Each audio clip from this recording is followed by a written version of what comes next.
Welcome to the Yoga and Meditation Society of SUNY at Oneonta. My name is Dr. Ashok Malhotra.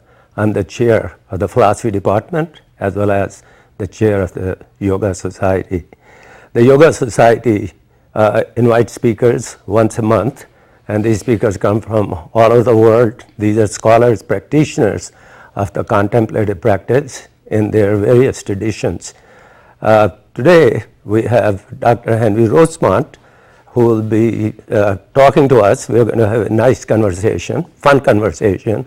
He's a specialist on Chinese philosophy and Chinese studies. He has taught at various universities in the world, especially at Fudan University, and also in the United States. He had held some big offices, like president of the Society for Asian and Comparative Philosophy, but will not go into the elaboration of all his wonderful qualifications. We are here to talk about how ritual is understood as a spiritual discipline in Chinese tradition. And Chinese tradition could mean Confucius, it could mean the tradition started by Taoist, but basically we will be concentrating on Confucius and ritual. So I'm very happy, Dr. Rosemont, that you're with us. It's always a delight to have you here. This is your fourth visit to SUNY Oneonta, and it's wonderful. So you're going to let me know what kind of question I should ask you, but I'll start with the first one. Lots of people, do ritual on a daily basis, and some of our lives are totally involved in ritual.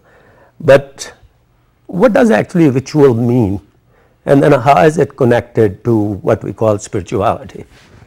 A good question. Part of, we can get the notion of ritual as links to concept of tradition and also of habit. Also politeness, manners. I don't think you've called me Dr. Rosemont in 30 years. You've called me Henry, I called you Ashok. But notice when we're being interviewed on television, we've become more formal, a little ritual, to use a title rather than our more familiar our names for each other.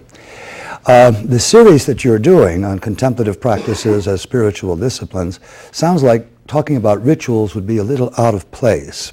But you're right that rituals do play a central role in our lives as long as you extend the rituals to think of little things like manners and so on, not habits. Most of us men, anyway, will shave in a particular pattern. We'll always do here first, here second, there third. People will brush their teeth in the same. Those are habits, those aren't rituals. Just doing something habitually does not make it a ritual. A tradition is something that a group or a person has been doing for a long time and is kind of conscious about it. A ritual is when that tradition becomes more formalized in a particular way. So as one example, it's kind of a tradition in our family to have everybody gather at Christmas, whoever's able to come, our children, our grandchildren, and so on. But beyond that, it's not very formal. It's not a formal who makes the toast win, who has to make an offering at dinner time or things like that. So they aren't rituals. Going to confession is a ritual. Going to taking communion is a ritual. Facing Mecca to pray is a ritual. Having a bar bat mitzvah, those are rituals, because there, if you will, every step is kind of set out for you, and it is obligatory of what you do. But then there are the smaller rituals, and I hope as people become interested in this theme, they will see little things like greetings, introductions, leave-taking, sharing of food, all of those as rituals too. Okay, so how is that understood in the context of Chinese tradition? Well, one reason that I became fascinated with rituals is because of all the philosophers in the world, I don't think any group has paid more conscious attention to the significance of ritual in human life than the Confucians have. Yes, Taoists have lots of rituals, of course, Roman Catholics, Anglicans, Episcopalians, Baptists, Muslims, Jews, everybody has rituals, Hindus, Buddhists as well. Yeah. But except for a few theological writings, most of those other religious traditions don't reflect that much on rituals. They talk about how rituals change, but there's not that much writing about how rituals can transform one's life, how they can be part of a spiritual discipline. So you think that Chinese really delved deeper into that particular area, especially the Confucius. Right, yes, they have. And that's one interesting, because they have thought about it so much. Right. But something that I think should be of even more interest to Western audiences, which is why I'm happy to kind of give talks like this, is that the Confucians insist on the performance of many kinds of rituals that originated in a much earlier time when there was much more belief in supernatural entities, that you were propitiating deities or giving thanks to them or something. And an awful lot of people in Confucius's own time no longer believed in those, but he insisted on continuing to perform the rituals, that they served other functions than simply to the gods and goddesses, if you will. So very, very fascinating. Let me actually go back to, earlier you said that ritual is not a habit. Right. Okay, there is a difference. Now, I could go and shave in a certain way, and I do that exactly. I start from this side, and I end from this side, and end here. Right. Now, this habit is doing just that. There's nothing beyond that. That's right. It accomplishes that. It gives me a nice clean shave. Whereas when we look at a ritual, that might go beyond the habit. It's a habit, but it accomplishes something higher than. It's an action, but it has a goal bigger than just the action itself. Definitely. So what will that be? I think maybe traditions can do that too. The main function in asking that question that they serve is they tend to reduce the ego a bit. And if you think, that's one thing they do, but I don't want to make you selfless, but ego reduction, if you'll think about it, is an important part of every spiritual tradition in every religious organization. Think of the Bhagavad Gita. What does Krishna say to Arjuna? Think not you, in the calm of self-surrender, Arjuna, think not you do the deed of the slayer. A beautiful line. In the Christian tradition, not my will, but thy will be done. It's that ego reduction that's necessary. When you agree to participate, or when you participate in rituals, you are doing a number of things, depending on the ritual. You are always submitting to the ritual. You may want to kind of, scratch your head or do this or elbow around, but if the ritual says you behave like this, this is the way you behave. You are saying, I will bow, if you will, to the past. Mm-hmm. It is a way of linking to the past. And a tradition can do this too. Right. When our family gathers at Christmas time, it's a way for the grandchildren to link with their grandmother and their grandfather. It's a chance to also talk about our own parents and grandparents, and of course link with our grandchildren. So we can kind of feel that continuity with fellow human beings. Mm-hmm. I would call that, under certain circumstances, that can be a very profound religious experience. Mm-hmm. Other kinds of rituals link us to what I would call the mystery, the vastness of the beyond. And I don't want to say God or Brahma or anything like that, but the kind of awe we all feel when we see a particularly beautiful sunrise. The sense that the world is so much more immense than we could possibly imagine or be part of. That sense. Prayer can do that. Talking, if you will, to oneself. If you might be thinking you're talking to a deity of some kind, but what those kind of rituals do, link you to something larger than yourself. Mm-hmm. Rituals, so in that sense, rituals and tradition link you either to your fellow human beings or to something larger than yourself. In both cases involving a certain amount of ego reduction. Okay, that's actually a very good concept, because when I was brought up in India, we were taught in the family, even though I was a Hindu family, but they didn't really follow Hinduism that strictly. Mm-hmm. But they did follow the ritual. Mm-hmm. And there's a ritual for almost everything. When you're born, there's a ritual. People have to do certain kinds of activities. When you're going to be named, you have to get the astrologers there, you have to get the palmists there, they have to look at all the stars which were in favor of you or disfavor of you. And then there was a name-giving ceremony, that you are given the name. Why did I get the name Ashok? Because it was not just some parents sat there and created it. They said, okay, these stars are in favor of him. He's the 8th child in the family. Now this 8th child means you are going to be the savior of the family. So we'll give you the name Ashok. Ashok means one who takes away worries. Right. And so there were all these priests sitting around and chanting things in Sanskrit. And then the name popped up. Name Ashok will be given. Is there a similar kind of tradition in China? Oh, yes, yes, yes. There actually are very significant, elaborate traditions in every religious tradition. I mean, just try to imagine any one of the world's religions without rituals. I mean, it's almost impossible to think that. Even so-called, you know, the less ritual-oriented, like Unitarians or Quakers or things like that, they still have significant rituals. The silence at a Quaker meeting house, the simplicity of the architecture, and the interior decoration, those are traditional, and there are rituals that kind of accompany those, their behaviors there. And it's certainly that very rich. The naming ceremony in Chinese, the coming out after 3 days, acknowledging that the child is yours, thinking about, and then the capping ceremony later, which is a little bit like a Jewish bar mitzvah or bat mitzvah. Very elaborate. And what those do is link you to the past. Okay. And they bind you to each other. Okay. And that can be a very strong feeling.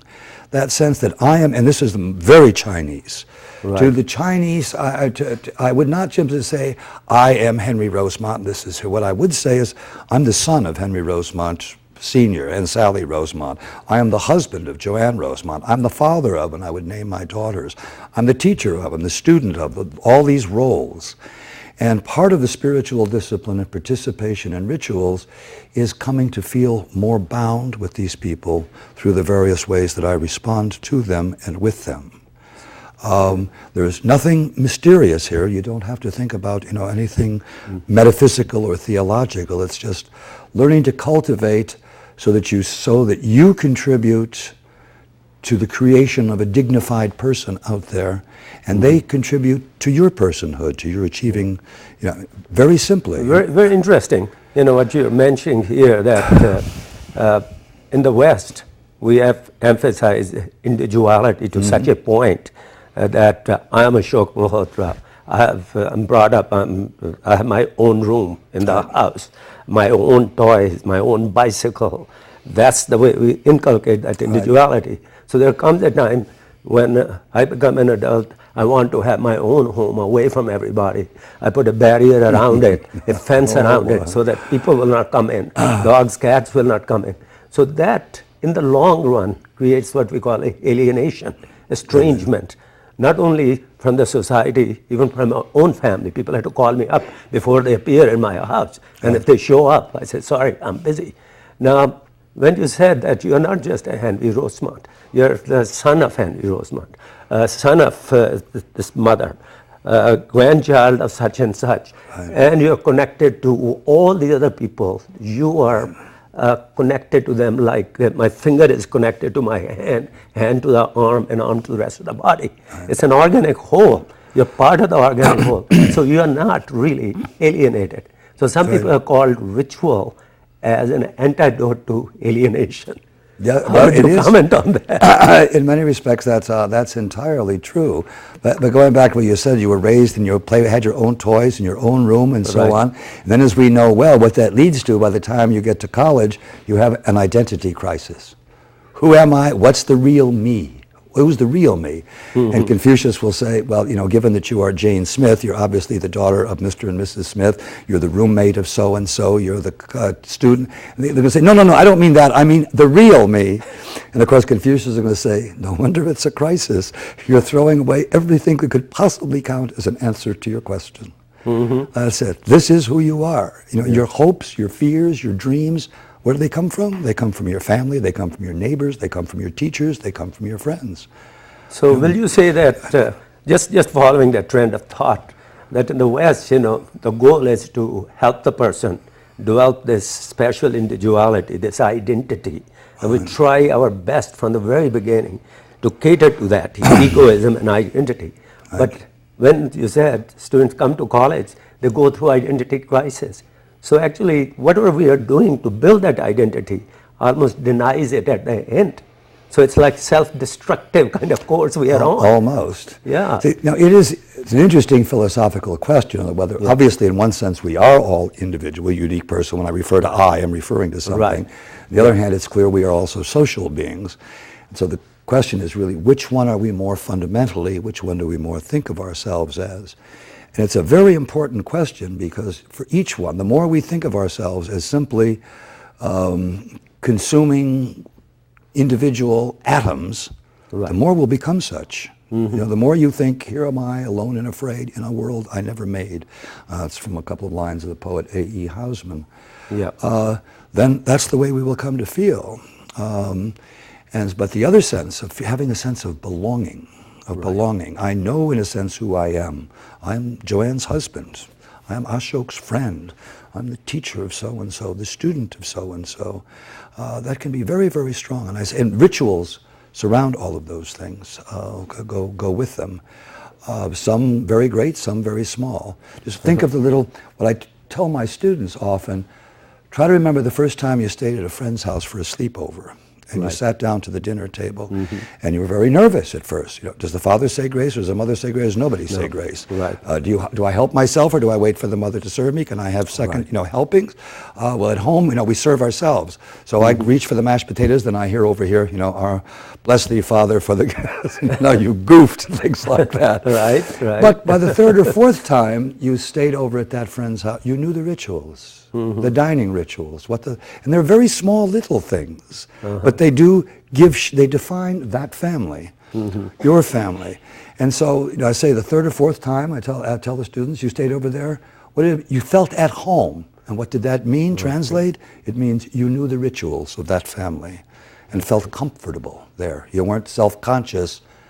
You had engaged in the ego reduction. You could blend right in and feel literally a part of the family. So you said, all these wonderful things which ritual accomplishes, like it unifies the society, cements the people, it takes you beyond the ego, you're connected to something higher than yourself, and all that is very satisfying. It gives the person a kind of sense of that you're not alone, you're connected.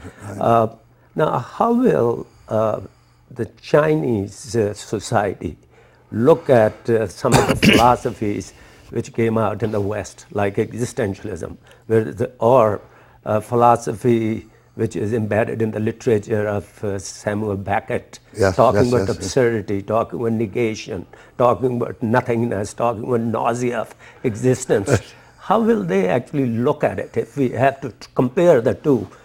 Will they say these guys are totally messed up mentally? The Chinese tend to find all of that implausible. It's interesting, there are not too many scholars of Kierkegaard, Sartre. There are some Heideggerians there, but the basic existentialist tradition is not a strong one for students in China. Right. But it goes on to talk about the absurdity of the world. They would say, well, it continues the theme of talking about creation, long time ago. A lot of people need to be reminded that in terms of the early Confucians, whose work I focus on, there was no creation myth in China. They never thought, there was never any question about where the world came from, how it was formed, why it was formed. There is no sense, and this is the significance of rituals for the Chinese. The question of the meaning of life never occurred to them, never occurred. It's not that they thought about it and say that's a crazy question. It just never even arose as a question for them. And yet the system they created involving rituals significantly and working with, in time, the family and then extending outward was so designed so that everybody could find meaning in life. It's different, and they did a very good job of it. And unlike other spiritual traditions, which in all their grandeur and their theology and their metaphysics, are different from the Confucians because the Confucians, early Confucians, have no metaphysics or theology. And yet they are focused on the rituals. Now, this sounds strange. I'll give you a little anecdote. There are two little anecdotes in the Western tradition that give some hint of that. The first is from a well-known Harvard philosopher from the early years of the 20th century, George Santayana, who supposedly was beginning lectures at Harvard one day, and the windows were open there, and a little bird perched on the open windowsill, and he stopped in the middle of his lecture and said, "Gentlemen, I have a date with spring." And he left, and he never returned to Harvard, but he went on to live primitively in Arizona. But his famous line was, "I reject outright the dogma of the Roman Church, but I rejoice in the splendor and the beauty of the Mass." Oh, so he's And emphasizing right, the ritual part. that sense. And the other is the other insight into what the Confucians were doing 2,500 years ago is from Karl Marx. When he first arrived in London with his family, impoverished as he was throughout his life, Engels came to call him. He arrived apparently on a Saturday, and Sunday morning Engels went to see him, and they were all dressed in the only decent clothes they had. Right. And Engels asked where they were going, and Marx says, "We're going to Mass." And you can imagine Engels' jaw dropping somewhere around his waist. Why? And Marx smiled and said, "Where else can you hear Bach for nothing?" So That's great. if thinking that, yes, you don't have to be a Buddhist to enjoy, the architecture of Ryoanji in Japan. You don't have to be a Hindu, a Muslim to enjoy the Taj Mahal, or a Christian to enjoy the cathedral at Chartres. Those transcend any particular theology. When the Confucians said there is something beautiful in the ritual itself, it binds people together and links them to the past and to the future. Well, see, in Indian philosophical tradition, if you go back to the earliest books of the Vedas, some of the interpreters look at the earliest books, there are 4 of them, 4 books, and they think that each one of them originated in some kind of a ritual. And that has to be, so that's why the books are chanted. They were not written down. They had to be sung. There are hymns. And out of those 4 books, 4 kinds of disciplines came into existence, because these books were chanted. A certain way people had to walk, a certain way people had to pour clarified butter into the fire so the fire keeps burning. And the dance came out of the ritual which was performed around the fire. Singing, Indian classical music came out of the way things were chanted. And then all the other kinds of ceremonies, like the birth ceremony, the naming ceremony, the marriage ceremony, the death ceremony, all were coming out of these 4 books. And those are nothing but rituals. So whole life is a ritual, according to the Hindus. And if you perform the ritual properly, you have a place in the heaven. And if you do not perform it, then of course you have to come back here again and again and again.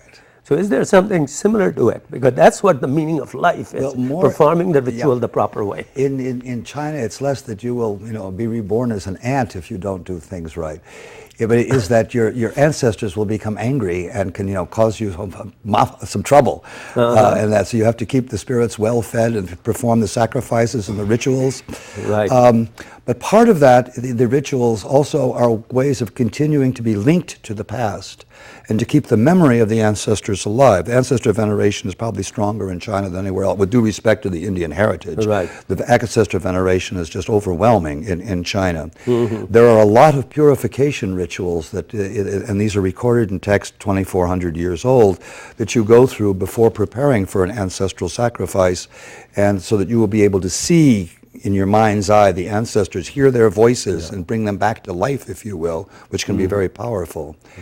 At those ancestral sacrifices, the anniversaries of the death, a grandchild will sit in. The word for corpse in Chinese is the same as the word for the person who impersonates the corpse.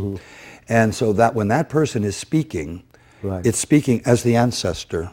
And the descendants feed the personator. They feed food and drink and ask the personator for blessings, which of course they give of the food and the drink as well. And of course all of this is binding the clan members together. Some of these are recorded in poems that are from the Book of Poetry, which come from the 9th century before the Christian era. These are very, very moving. They can be. So let's actually follow that to the first question I asked you, the connection between ritual and spirituality. So all the wonderful things you have been saying, which ritual accomplishes, unifying the people, taking you beyond your ego, connecting to your ancestors, listening to them and so forth. How is that connected to the concept of spirituality? How does the ritual lead to spiritual upliftment? It leads significantly to a sense of belonging. And so I did say that the Confucians were the strongest with the notion of rituals. And that sense of belonging, of not atonement, but at-one-ment. You put the syllables a little differently. A sense of attunement, or as Wittgenstein put it, a sense that we are absolutely safe. Now, that has a few Christian connotations. We are secure in God's hands. But that kind of fully participating and belonging in the world, so we're not estranged, we're not alienated in that way. Now, for the Hindus, it is depending on the theology or the philosophical system, it's a sense of being at one with Brahman, Atman, or both if one is a dualist, with God, if one, or Yahweh at the throne of God, or with Allah, if one is a Sufi, with shunyata, the realization of the non-self with all else, if one is a Buddhist. With Confucians, it's a sense of belonging to the human race. Past, present, and future. That's the link up with the ancestors and the link up with the future long ahead. With the Taoists, it's a sense of belonging first and foremost with nature and humanity secondary. The Confucians, so if you want to better understand the two major indigenous Chinese spiritual traditions, they both have the sense of the spiritual discipline of coming to feel at one with. With the Confucians, it's the human race, and I call that a genuine religious experience. There is strong analogs for that in the West, but before the Enlightenment. It's since the Enlightenment that we've come to see ourselves strictly as individuals. And since the high days of capitalism, we see ourselves basically as consuming little atoms. But if you go back a little bit before the Enlightenment, there's that beautiful sermon by the metaphysical poet John Donne, "No man is an island, entire unto itself. Any man's death diminishes me, for I am involved in mankind. Therefore do not send to know for whom the bell tolls. It tolls for thee." That's very nice. Confucian. Very nice. Very Confucian. And it's good that you're able to point that out, that how our 20th century or 19th century or 18th century philosophers, thinkers have been influenced by the philosophies of the past. Even though some of these will not acknowledge it. Oh, yes. Because when I read Tagore, the Indian Nobel laureate, there's so much of Taoism there in his poems, and that's what's so beautiful. But I was thinking about it this way, that what can we in the West learn from this concept of ritual and spirituality, from the experience of the Chinese who had practiced Confucianism for centuries together. It kept the society together because of the emphasis on this unity, respect, this organic whole, that you are not alone. And so what can we learn? Because we have only 1 minute left. Well, we have very little. Oh, boy. 2 minutes. Yes. We can learn, I guess I can't say that much, except that a number of people correctly fear that rituals can be oppressive. They keep us tied to the past. They keep us being liberated and feeling ourselves. And it's very conservative, arch reactionary. And I want to argue that no, it's the lack of ritual, the lack of traditions, it's the lack of the past that makes us feel alienated, estranged, and solely individualistic. Many more people have been oppressed by armies, bureaucracies, and national and transnational corporations and governments that have ever been oppressed or repressed by traditions. If we want to look to what makes us miserable in this world today, look there, not to traditions. We all have traditions. We should treasure some. We have to modify some, get rid of some. Others should be treasured and dearly to help us identify who we are. Okay. So we have 1 minute. So you have given so many profound statements here. No, but you are too kind. A few of them, few maxims or proverbs, or what is it that Confucius will say, if you had gone to a Chinese restaurant and they gave you the fortune cookie. I know you don't like that. What will you say? What will Confucius say to the people of the Western world? Just one. It's usually book in book 5, chapter 26 of the Analects, and it sounds like Confucius is just being autobiographical, but his students say, "Master, what would you most like to do?" And he said, "I would like to bring peace and contentment to the aged, share friendships of confidence, trust, and enjoyment with my friends, and love and protect the young." Intergenerationality is the heart of tradition and ritual. Well, my grandfather said to me, I asked him, what's the meaning of life? And he quoted Confucius, so whatever he understood it. He said, first thing is get married. That's one thing. Then have children. Second thing. Third, write a book. And if you can't write a book, take somebody else's book of Confucius and write it in ink by yourself. And these things will make your life meaningful. And if you have time, plant a tree. Oh, And that's so good. these four That's good. things you do: get married, have a child, write a book, and plant a tree. That's what Confucius says. Thank you very much. You're quite welcome. This is wonderful. Quite welcome. Thank you. Yeah. Great. Thank you, guys.